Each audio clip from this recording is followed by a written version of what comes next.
welcome back to season 3 of Driving Performance. My name's Tom Shea, one of your co-hosts, the co-founder and CEO of Adgile Media Group. I'm joined by my co-host. I'm Max Flannery. I am also co-founder and I serve as president of Adgile Media Group. I'm really excited to introduce our next guest, Akash Raju. By way of introduction, Akash is the co-founder and CEO of Glimpse, a Y Combinator-backed startup that's using AI to solve painful back-end problems for consumer brands, trade deductions. In the CPG industry, manufacturers often lose money through a convoluted system of retailer deductions for promotions, damages, fees, and Glimpse is pioneering a first-of-its-kind end-to-end AI-powered service to automate and reconcile those deductions.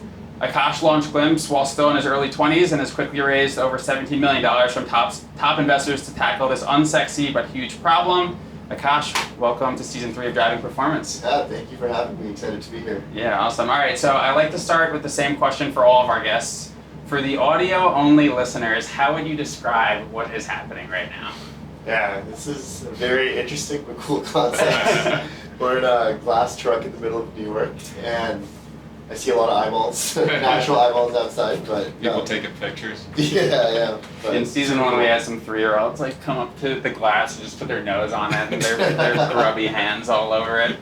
All right, well, so I want to introduce the structure of the podcast. So as we are in a truck, there are 4 stops along our route today. Stop 1 is going to be the personal story, so all things Akash, pre-Glimpse, family, upbringing, all the things that led you to where you are today.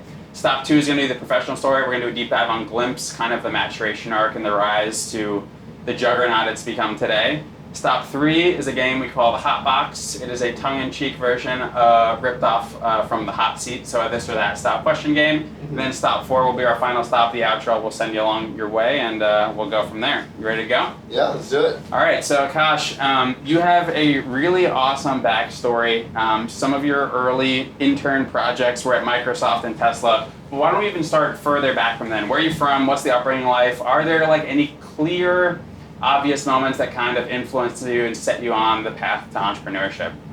Yeah, so I grew up in Northern Virginia, right outside of DC in the suburbs. Cool.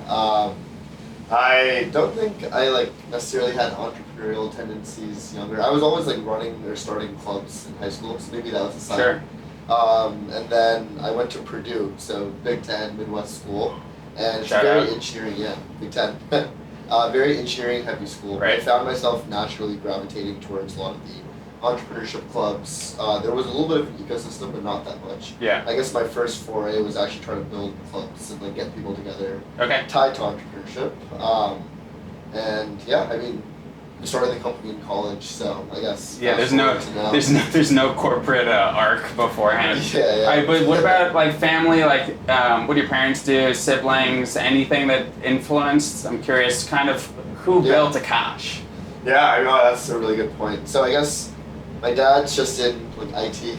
Sure. But my mom is a realtor, and I think she was always out and about. So I was always in the car, kind of growing up. Right. And she's really good at sales, etc. I feel like that definitely helped me learn a lot about just talking to people, being out there, asking them questions, etc. Well, you end up in AI, so dad deserves some credit here. Yeah. I was curious, being in Northern Virginia, how surrounded in politics are you?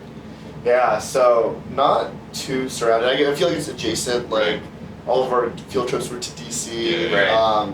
Northern Virginia specifically, I think, is a big pocket of a lot of politicians, etc., that live in the suburbs. So definitely adjacent for sure. Got it. I actually went to a STEM-focused high school. Okay. So there was exposure to politics and stuff, but I guess a lot of science and biology. Right. We had a lot of resources on that. But your dad, being in IT, that didn't have anything to do with DC? Yeah, I guess for the government. So he Okay. works very closely with the NIH. A lot of their software. Cool. There's a whole industry called government contracting. All right. It's a lot of the mid-market IT companies around Maryland and Virginia that all just have different projects across the government. Yeah. Did you enjoy growing up there? Yeah. I mean, I think one thing I really do miss is just a lot of greenery and trees. I think we all do. Yeah. Literally just driving without the concrete. stress of New York. I know you guys are trucks, but I definitely do miss it. And I think a big part of New York was that it's close to home. Yeah, I can take a train and walk in a couple of Amtrak hours. then. Yeah. All right, so Purdue, how'd you land on, so you had the STEM background, obviously. And so it's kind of a natural arc. But talk a little bit about Purdue. What did you study there? Tell us about some of those clubs that you were tinkering with and had formed. Yeah, so I guess another fact is I'm an only child. So Okay. I did not know much about colleges in the US. Sure. I knew I wanted to study engineering. Yeah. Or some type of engineering. I think biomedical engineering was my first calling. I visited a couple of campuses. I didn't want to stay in state, so those were kind of all the different factors. Yeah. And then Purdue has a really good basketball team. Go to Kent again. And, True. when I visited campus, it was just like gorgeous. So I ended up there. I originally wanted to be a doctor, so like pre-med, but I quickly learned I'm afraid of blood. No. So So am I. That'll do it. That'll do it. Yeah, that'll do it. So when I got to Purdue, you're in a first-year engineering program, and instead of biomedical engineering, I asked a lot of people what was the better alternative, and I guess like computer engineering was a generic safe bet. Yeah. I did the same thing. I did really? comp sci, not because it was my calling, just Yeah, because yeah. it kind of felt safe. Yeah. I was optimizing for a job out of school. I'm really bad at hardware-related things, Yeah, so I for don't sure. know if I learned that much, but when I got to Purdue, I quickly joined. There was this really cool like old church right outside of campus that was like a student-run co-working space. It started by students, a non-profit, no university affiliation at all. Wow. And I just found myself there like the first semester. Nice. And I think that was like a big draw. Like there weren't a ton of startups coming out of Purdue, but there were a couple that like did pretty well that were like in that space. Okay. And I kind of just went there and I just started like trying to bring people together, host events, etc. So, Yeah. that's when I kind of just saw like people just taking that risk, especially in college. I feel like there's a lot of safety in Right. school that like dropped out or graduated, stayed in West Lafayette, Indiana, which a lot of people don't really stay in. Totally. And I think that was kind of that first foray. And then I started like an entrepreneurship co-ed fraternity, and then brought a lot of alumni back, etc. And then junior year was kind of when my like entrepreneurship efforts kind of started. Yeah, and so let's talk about that. You had some really cool internships. I'd like to talk about them because I know Glimpse is the first swing post-grad, and we'll definitely talk about that. But talk to us about some of those formidable, I guess, professional experiences that you had while at Purdue. Yeah, so I guess my first big internship was at Tesla, but this was the summer of 2018 when, I don't know if you guys remember, Elon was trying to ramp up the Model 3 production to like 5,000 cars a week. Mm-hmm. Yeah. So, and I was a factory software intern. So I was literally in the factory writing code. Did they have a factory over there? Or were you somewhere else? I was in Fremont, California. Oh, wow. Okay, so you Wow. shipped out all the way across country. Yeah, so I was in Cali. That was my first exposure to like the Bay Area as well, and like Silicon Valley. But it was pretty crazy because they created like a full bubble, like an extra factory because they just didn't have enough of the supply chain ramping up. Yeah. And I was like writing software for that. So this is 2018? Yeah. So you know McMaster Car Supply Company? The hardware company? Yeah. Like Tesla's like one of our biggest clients, so I'm probably on the other side. You of guys Akash is like, I gotta enter this, but I'm there, we gotta fill this. Yeah. What a spectacle! How awesome was the factory? And it was really cool. I mean, like Elon was like on the floor. Like I saw, like MKBHD, like the big YouTuber. Yeah. They filmed a podcast right above. Like He's the guy who like looks at like it's like a reviews guy, but for hardware. Like vehicles, Apple products, yeah. different things like that. Interesting. And that's a really famous interview. Actually, if you like listen to like their interview in 2018, Yeah. I was like right underneath. Did you ever see him sleeping under his desk? Yeah. I didn't, but I had to stay over like until like 4 or 5 a.m. Really? As an intern. I think that was a big part of the entrepreneurial bug as well. I was just like, dang, if I have to work this hard for someone else, I kind of have to like I'm totally do something. with that. So. So what were some of the things you were working on in that experience? Yeah, so my big project was like in like the beginning of the supply chain, you have to put the autopilot hardware in to the vehicle. So I wrote the software on the factory floor that like the factory employees use to like scan the VIN, all of that stuff, and put it into the car. So like it was like an on-prem like bash script, which is basically just like literally only that one computer, and I had to like bring it on online. What was it? Was it like COBOL? Like what were you writing? So I got to bring it. So the issue is bash, which is like literally command line software. And this is like Stack Overflow days. We didn't have Gemini, Copilot, nothing. Which I wrote software for most of my professional career pre-Agile too, and I'm sitting here after this AI wave. I'm like, damn, was like 5 years of my life that could have done the same output in like 1 year probably. Yeah, I know. I realized how slow I was to operate. Yeah. And it was still fast for my standards. Right. So are you saying that if anything goes wrong with autopilot with cut. No, it sounds like it was more like internal ops, CRM, like esque, where it was more supply chain efficiency. Yeah, like if the autopilot did make it into the car, that might have been under. Yeah. There was a big fire one time when I was out of town, and a staff engineer had to go back on site on like a Saturday because I was not in town, and I was like. Yeah. All right. So the Tesla phase. So you had moved out there. You still keep in touch with any of those? Any of those like people still in your life? Yeah. I mean, I guess. So I had at Tesla itself. I'm connected to everyone on LinkedIn. Yeah. I actually had some like mutual friends, intern fall in summers, that stayed at like my mentor's house and stuff like that. So. Definitely stay in touch. Some of them are still at, like my mentor's still there. Yeah. 5 or 6 years later. Yeah, that's sick. Yeah, so definitely in touch. And then I guess I was also just an intern in like the Bay Area, so yeah, made a couple of friends that I'm still really close nice. to. Awesome. Yeah. All right, and so that was what? Was that junior year or was that sophomore year? Sophomore year. How'd you even get that? That's a big. How did you get that internship, bro? What was that? What were you doing? I wasn't doing that. They came on campus and I just like snuck out of a class. I guess it's a fun story. Yeah, I snuck out of a class that you weren't allowed to skip. You only got 2 absences. I like crawled out. I like dropped off my resume. I guess. There you go. Landed the internship. Nice. Yeah, very Love it. Maybe they like the scrappiness. Yeah. That's a theme. All right, and so you get back to school. Any aspirations to go back to Tesla at that point, or you're on to like, all right, let me try some different things before I get to the real world? Yeah. So I didn't think I wanted to go back to Tesla. I think like. The very common thing that is like a CS and Comp major has like what about PM? It's like product management. Yeah. You don't have to write code, etc. So I played the whole like career fair game, etc. And then I was trying to get like a PM internship, but I also was starting to tinker with ideas at that point.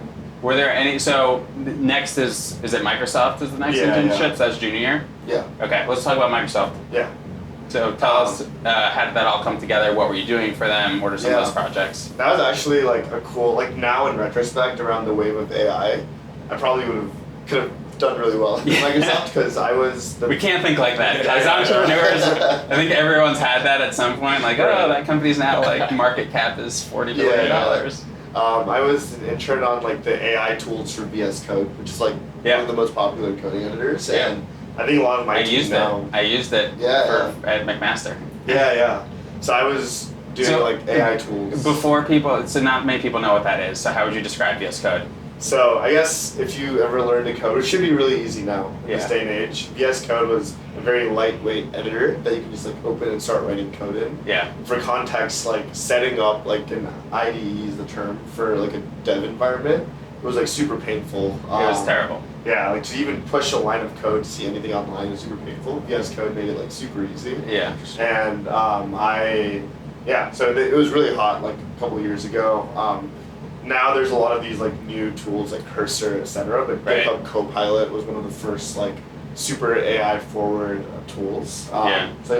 Very popular consumer application. Yeah, I've always had this macro thesis that I still think holds true today, that more and more as a society we're just becoming plumbers. We're like, you don't know who's maintaining the software package. It's like PhD from Oxford. But really what matters is can you take these different things and plug them together? And I feel like VS Code was one of, at least in the software context, like a massive accelerant because you didn't have to worry about all of those underlying components. You just showed up, you coded. And honestly, that's probably somewhat problematic as a society that like over time we're no longer getting the really deep cuts of like all of the C# and shit that's like underlying all of that. But so what were some of the projects you were working on VS Code in what capacity? That was probably like a massive team, and it's probably hard to be like I was doing this specific thing. But what sort of exposure was that? I think as an intern, it was just like one specific project. So. They had like a ML recommender. So I guess the big innovation of VS Code was instead of all these different tools, they had extensions in the actual interface they can add in. And it's like an app store. An app store, yeah. And I was working on like the Azure machine learning recommender system. But as a PM, it was just like a lot of like customer interviews, like UX research, and then trying to get one specific feature of how it comes into the interface as a project. Yeah, got it. Honestly, I was like pretty, I guess it's a long time now, like half time there, because I was working on like our first startup. Yeah. So it's like every day after work, I would just like go with my roommate. We would just go work on our own things. Yeah, got it. And so where was that internship? Seattle. Seattle. Okay. Yeah, All right. Wow. But we lived in Redmond, like literally on campus, and had a car. And then I just like hiked every weekend, like every popular hiking trail. Yeah, we're far from that, brother. I know. Look around you.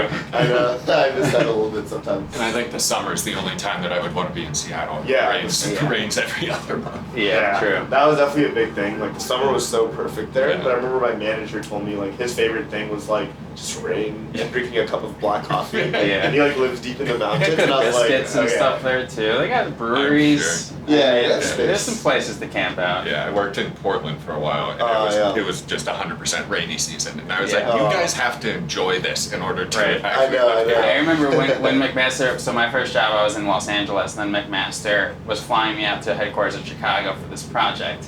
But they only flew me out to Chicago over the summer for like 3 months. And they're like, hey, will you move here full time? And I was like, Hell yeah. honestly, city's kind of fire. Like, yeah, I'm down. And then I remember I get off the plane, it was 86 degrees in Los Angeles. I get off the plane and it's like in the negatives. It was a 100-degree swing. And the first day, I'm in an Airbnb, I'll never forget this, downtown. I look outside my window, I have it on Snapchat, I think I've probably sent it to you before. Some motherfucker's just ice skating on the sidewalk with his hands behind his back, like, you know, on the sidewalk. And I'm like, what the hell is this? Bro, this doesn't even look like it's weird for him. He's like clearly pretty comfortable with this environment. They're rollerblading in LA, Yeah, right. ice skating in Totally. Chicago. All right, and so you teased that you were tinkering on this side thing. Does that eventually become Glimpse, or is you working on something else pre-Glimpse? Yeah, I mean, I guess everything is like a pre-iteration to Glimpse because it's all the same entity at the same day. Actually, the first thing we ever worked on was honestly like a very baby version of what you guys have built in Adgile. We were trying to do like pop-up trucks on campuses. Really? Yeah, so we held like... Dude, you're hired. I know, yeah. We had like a local maker set up a pop-up and we parked it in the middle of campus. Okay. Which drove a lot of like direct revenue. Yeah. And then I know we had like this whole iteration of like, oh, if we get like used trucks. Yeah. Like have Welcome to our world, baby. Yeah. So it's really cool that you guys are doing so well. Thank you, appreciate it.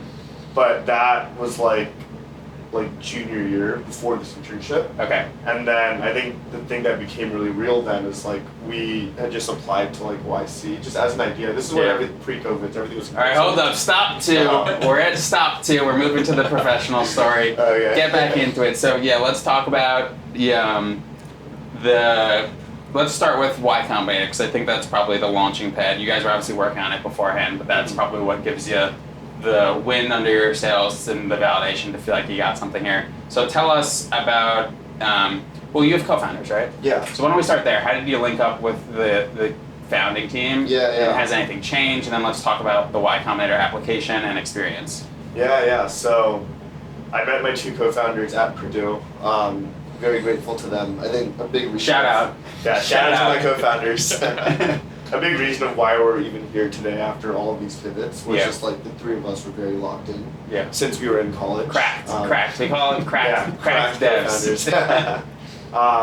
But I think it was a lot of like spontaneous things. Like they both just joined one of the clubs that started. That was like entrepreneurship focused. Yeah. I became really close to one of them. We were just working on an idea, and then my other co-founder came on a trip that I had organized to the Bay Area, and like we all like linked together after.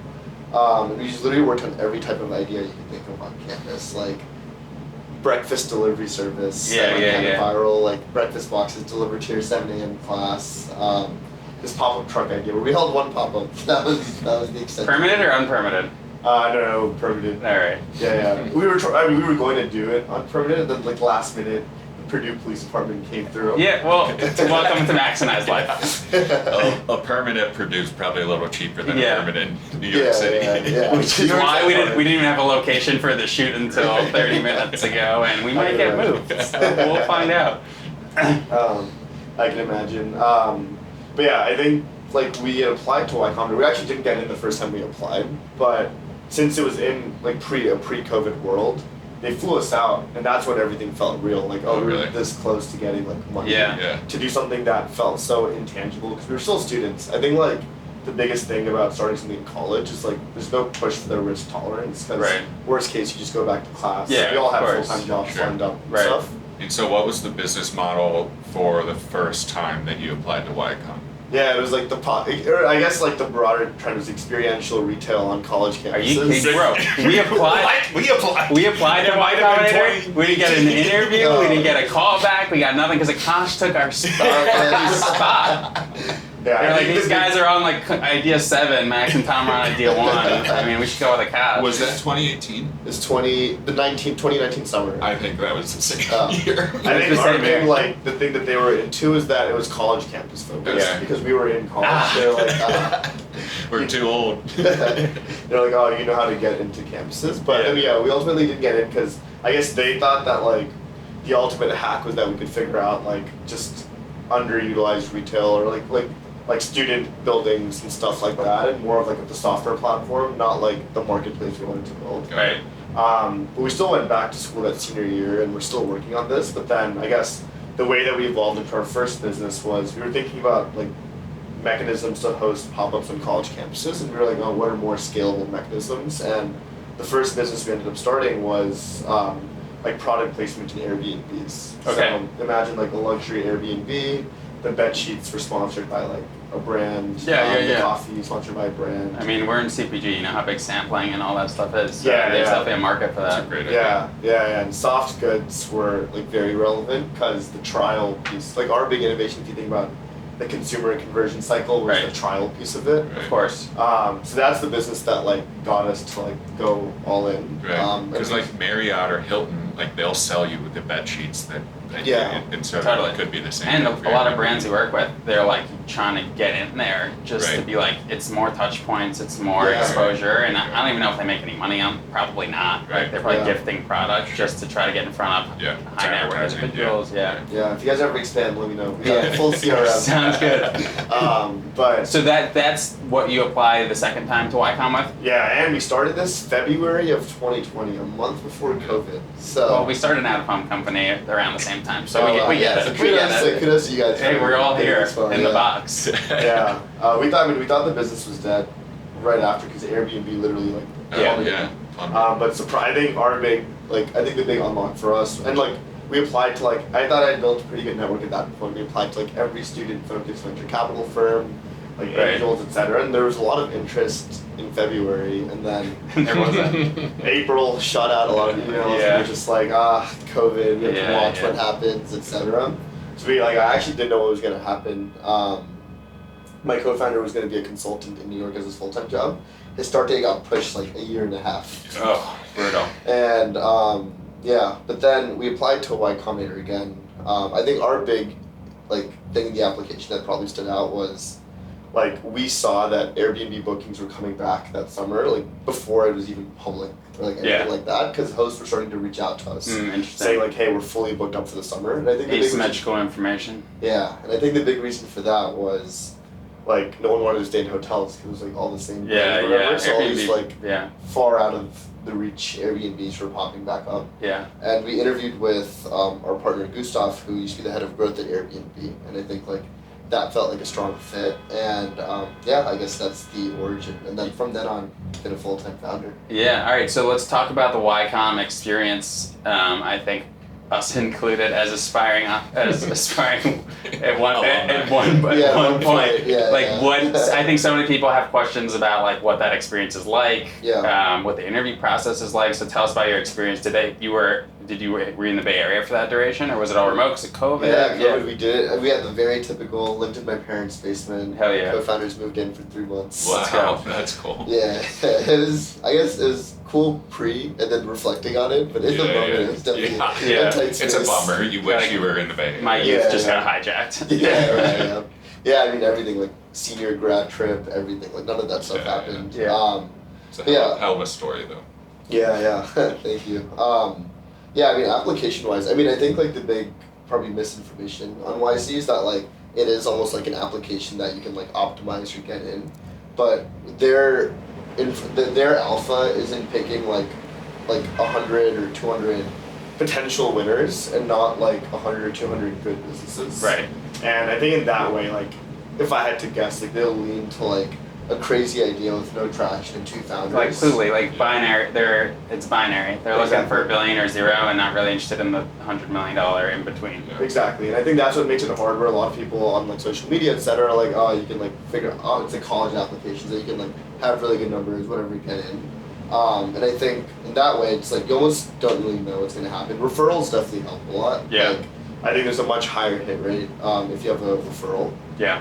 And then the interview process, that's like probably the most interesting experience because it's like 10 minutes. And we did it in person the year before. It was like super intense. Like one partner was grilling us with questions. One said nothing and was just like watching us. Yeah. And then the other person who actually was our champion asked like 1 or 2 questions. Okay. It's very different in Zoom, I'd say. Yeah.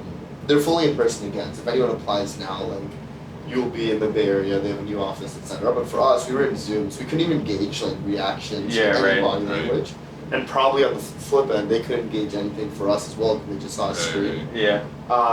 Be in your underwear. Yeah, exactly. And yeah, it was just like 10 minutes of just like brutal questions, no like positive reaction, anything like that. There's like no way to know. No closure, it just ends. Yeah. All right, well, we did our best. Yeah. And usually I feel like people always are like, don't think about it, like go get a drink or something after. I mean, for us, like we were just all at home. Like I thought about it like all night. And then we actually didn't get in immediately. We got follow-up questions right after. Okay. And then we answered them, and it took like 3 days to hear back. So we actually thought we didn't get in. And then, I guess nice. Started, and then we were all remote. Yeah, it was interesting because we were remote. I think, and I'll talk more about like the actual YC experience, but it was definitely interesting that we were remote. Like a lot of the, I have a lot of close friends that are YC founders. Right. It's not like because they were in my batch. It was just like later on when you're alumni, like we catch up, etc. You have something in common. All right. So are they on the cap table of Glimpse? Yeah. Technically, because it's the same. Okay. Same entity.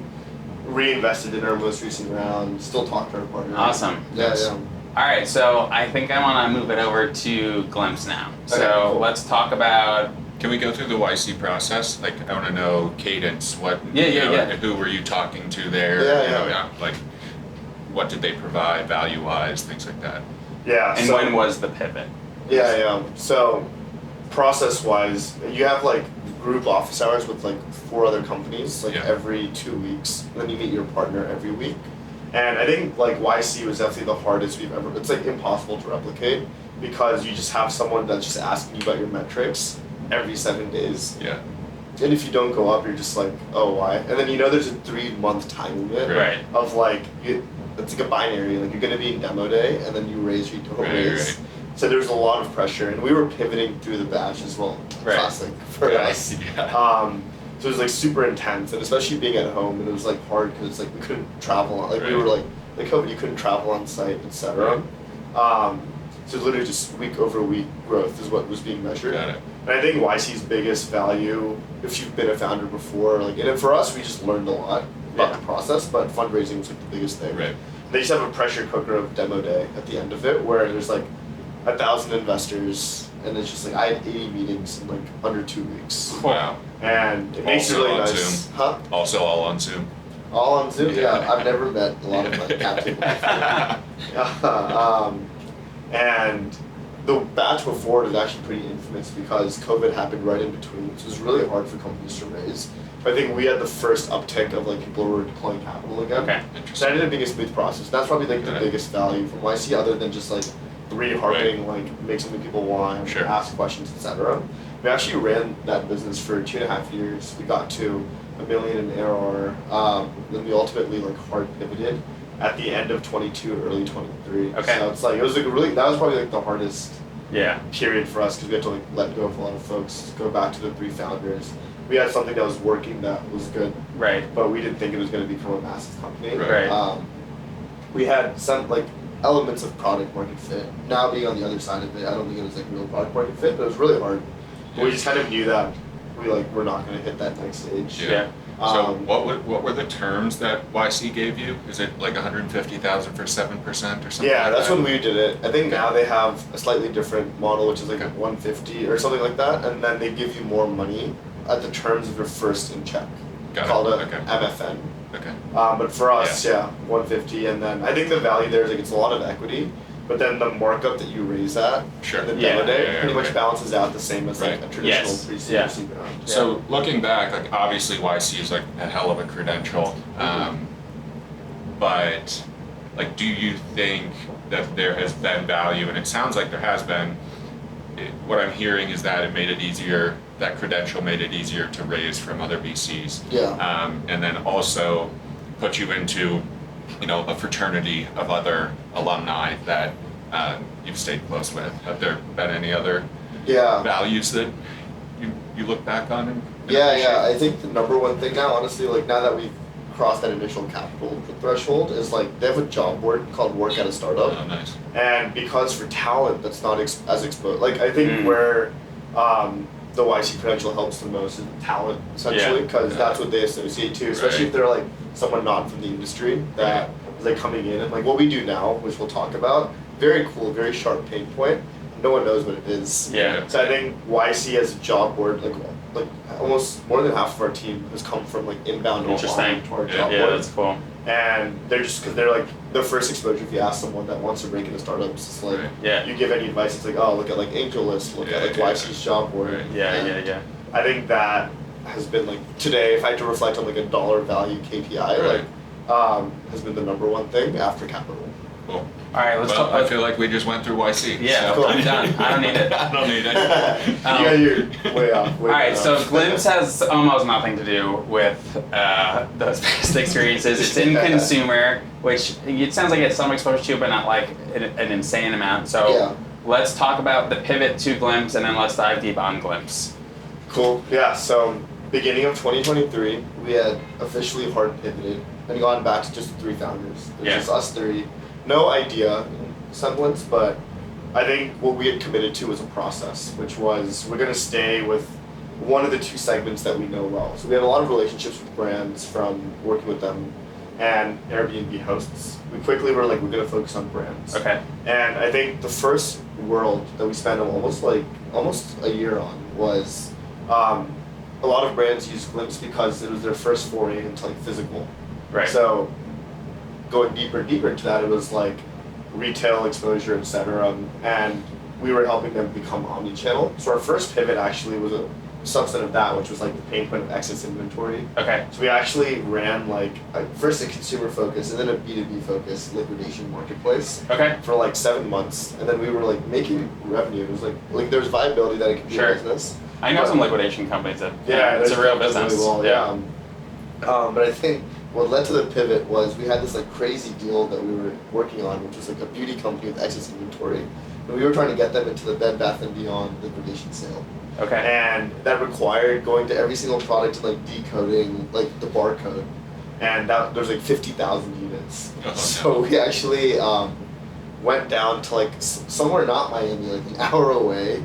We use this app called Trava, which I guess small shout out to get like a full like labor force and just created a mini supply chain to get 60,000 units. And I think we were like, okay, like clearly there's a business here, but I don't think it's like for us. Right. And so when we pivoted away from that, we had built a lot of relationships with CPG brands now and like consumer, because we kind of went from like D2C focused brands that are trying to break into retail to now a lot of liquidation brands. We started just going deeper into their pain points, and I think what we realized was like CPG brands specifically, like they don't necessarily have like the highest software budgets. They're not used to making a purchase that expensive, lower margins, etc.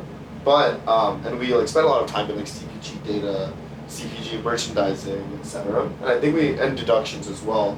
I think we came to the thesis that like now with AI, there was a unique opportunity to kind of have like a service-led approach. We actually find workflows that were typically like Excel and labor, and then provide a full end-to-end workflow to solve it.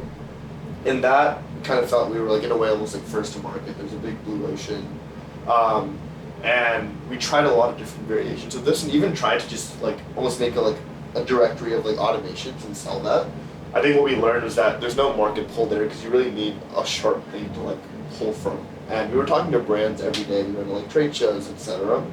But I think like 2024 Expo was actually like we walked the floor, And we just kept asking about some of these different ideas we had around like data, like deductions, merchandising, and the pain point of deductions, which we'll go into, just kept coming out. Sure. And I think then we were like, okay, there's like something here. And this is like now March of 2024, so in that like Not that long ago. Not that long ago.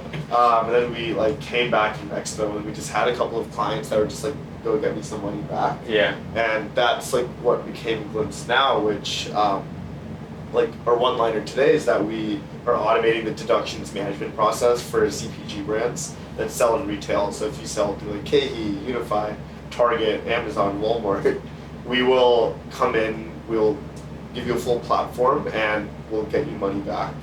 And our broader venture thesis at this point was a suite of services for all types of back office work that these brands have to deal with. Yeah. So how, for people who are maybe not in the industry, what is a deduction and like why do brands experience it? Yeah, so deductions are the second biggest line item after inventory. They're the fees that brands get when they sell to a third-party retailer, so like a Target or a Walmart, as a cost of doing business. And the categories of these deductions can be anything from like marketing. So imagine you're a brand and you have an end cap display at your Whole Foods, which basically means you walk the aisle and there's just like one brand that's just ship like just their products. That comes through as a deduction in terms of how you pay for it. Or say you received an order for 100,000 units for $100,000. You ship that much inventory to the warehouse of the brand. But you only you get charged. Say you only shipped 80,000 units. That's a deduction, and I think the like harsh reality about the industry is deductions are like typically 20 to 30% of a brand's total margin, but 10% of these deductions are typically invalid. Yeah. And a lot of that can be tied to like invalid data entry. Right. Overcharging, just like Right. could be like honest mistakes, but for a brand that's like 2 to 3% of their top line revenue. So It's like crazy. $10 million brand, it's like $200,000 to $300,000 that there's typically lost. But this is a completely manual process. If you look at like a process map or an org chart, this lives in the office of the CFO, but the finance team doesn't actually know what these deductions are. Right. There's like 100 to 200 different deduction codes on a per retailer basis. So they get these deductions, they funnel through all in like PDFs, CSVs, Excels. Death by 1,000 cuts. Yeah. Exactly. Because it's retailer specific, so you start doing it. It's like, okay, Not the same when am I going to format. fight this Yeah. couple $100s? But you just scale that to. Right. So just to 1,000. summarize, if I have a product that Whole Foods is selling for $10, Yeah. they're still making margin there. They're paying me $5 for that Yeah. widget, right? But then they're going to nickel and dime me on the $5 Yeah. if there's an end cap, if I make a mistake and Yeah. things like that. And there's a formatting issue between all of the different retailers, and sometimes they just make them up or they make mistakes and they're Yeah. invalid. Got it. Yeah, so it's just like, it's hard because there's almost two pain points. There's the full like time spent to actually reconcile this. Sure. Like finance and accounting's job is just to get this into the books. Right. Because you had booked $100,000 Right. PO, you got paid 60. You have to fill that $40,000 to like accrue these deductions. Yeah. But the other thing, which a lot of brands don't even have time for, is like once you've done that, then you want to review every single deduction to make sure it's valid. It's valid. Because you're leaving money on the table. Right. So we started off with the wedge of like that second piece of like, can we get you money back? Right. And then now we're becoming that full platform. And like, if you just had to use like AI terms, right? It's just like a lot of the same things you see in AI companies of like, okay, there's a lot of document processing and document extraction. Some of these deduction documents are like 150 pages long. Yeah. There's like agents to pull deductions, which like is usually one or two people's full-time jobs at large companies. And then there's deduction validation, which is like comparing two sets of unstructured documents. And then there's the actual disputing, which is like submitting a claim, waiting 60 days to get the Right. money back. And it's just like insane that this is how the industry Yeah, works. no, it's legacy operations. Okay, so in terms of where Glimpse is today, tell us a little bit about, so that obviously it seems kind of straightforward, or operationally probably complicated. Actually, let me back up. It's AI based. How did you get all of the data to train models to be able to do this in an efficacious way? Yeah, so a big part of our approach is instead of like the reason we're not deductions for anything today is we do have to go on like literally like a retailer by retailer basis to train on every single type of document to get to that like 99% plus accuracy. Yeah. And yeah, I mean we like a lot of the AI 101 of like we have to create test data, etc. So for like the first year we were just serving brands that sold through KeHE and Unified, which are the two like biggest natural product distributors. And then in the past quarter, we've just started expanding like, pretty aggressively. Yeah. But yeah, I think like probably wrangling cats, trying to get all that in the beginning for the first iteration. Yeah. And literally every document's different. There's like 150 unique types of documents. They might come in a CSV, a TXT file. Yeah. It's like pretty insane. You probably gotta update them on some recurring cadence, right? Yeah. So for someone who's not technical, like walk me through like what that looks like tactically, like what software are you starting with, and then like how are you getting the documents to train the model on? How much is coding, how much is like people talk about training a model, like what's that look like? So if you had to break out our product like more like I guess like VC lingo almost in a way, it's like today we effectively have like 4 AI agents for that full process. The first piece is like deduction retrieval. And that's like in an old world, it's like what, like an RPA, like robotic process automation, which is like imagine like you do these 10 steps to go download a document. Yeah. We'll now do that, but also have like error handling built in that the AI can kind of handle. Okay. And that is on a per retailer basis as well, because each one of these retailers has different portals, or they just send things to your inbox. Right. And then the document processing piece, I mean, it's a mix of like computer vision plus like an AI system to normalize the data that you can then pass through an LLM. So because we're doing document processing, you can't even like a lot of these new companies like OpenAI, like Anthropic, Gemini, they're like LLMs, which are or large language models, which is for text-based data.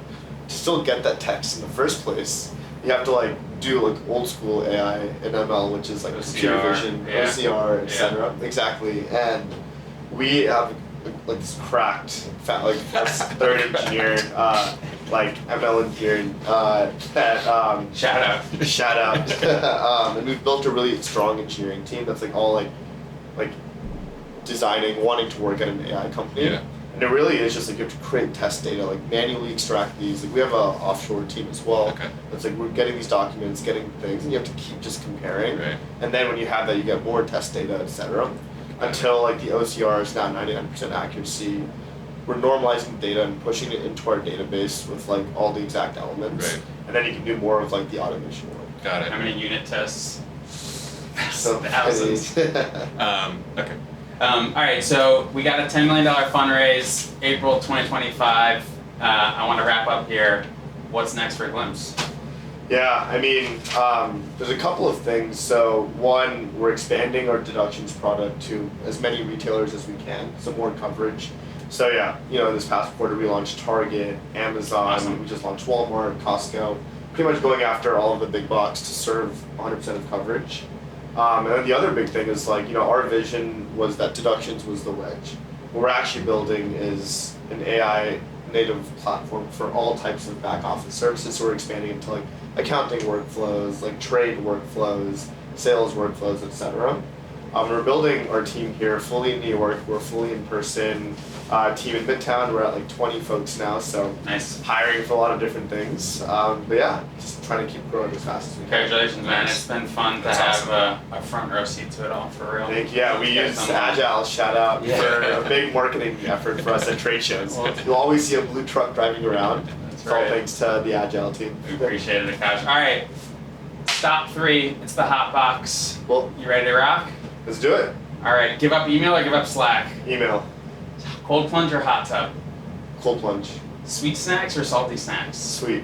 Sampling in-store or influencer unboxings? In-store. Coffee or tea? Coffee. Canva or Figma? Figma. You're like, I don't use it, bro. I write software. Ask me something else. Should I ask you your favorite AI? Actually, what is your favorite? Do you have Claude, ChatGPT? Do you have any? Oh yeah, I'm living in ChatGPT. All right. Texting basis. OpenAI. Yeah. Winter or summer? Summer. More dominant consumer trend, protein or fiber?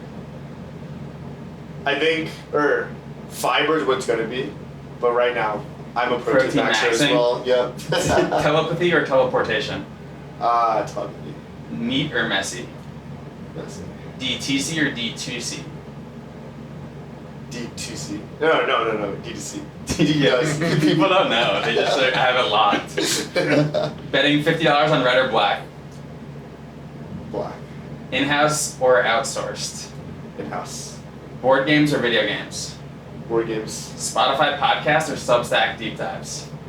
Spotify podcasts. Beach house or ski house? Beach house. I know this one already. Work remote or return to office? 5 days a week in person, baby. Sunrise 7 days a week if you want to join Glimpse. Sunrise or sunset? Sunset. Twitter, LinkedIn, Instagram, TikTok.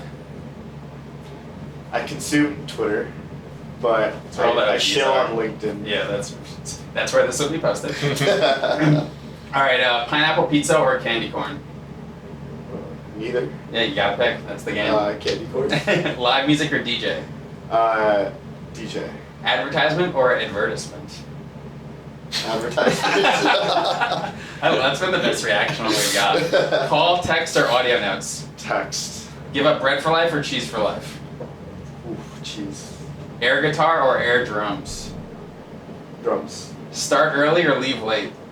Leave late. Truck- Morning person. Trucks or billboards? Trucks. There we go. Receive good news first or bad news first? Good news. All right. Well, the good news is we're at our final stop of the show. Akash, thanks. You've been a really great guest. Thank you guys for having me. This is awesome. Stop 4 is the outro. Where can people connect with you? Where can they find Glimpse? Yeah, so our website is tryglimpse.com. Don't have the full glimpse.com yet. Try Glimpse on LinkedIn. We're on Twitter. You can find me on LinkedIn and Twitter at Akash Raju 4. And yeah, you can always email me. You can probably guess it if you're good at that stuff. So. Use AI. All right. Well, thanks, Akash. Thanks for coming to the show. Yeah, thanks so much for having me. Thank you. This is awesome.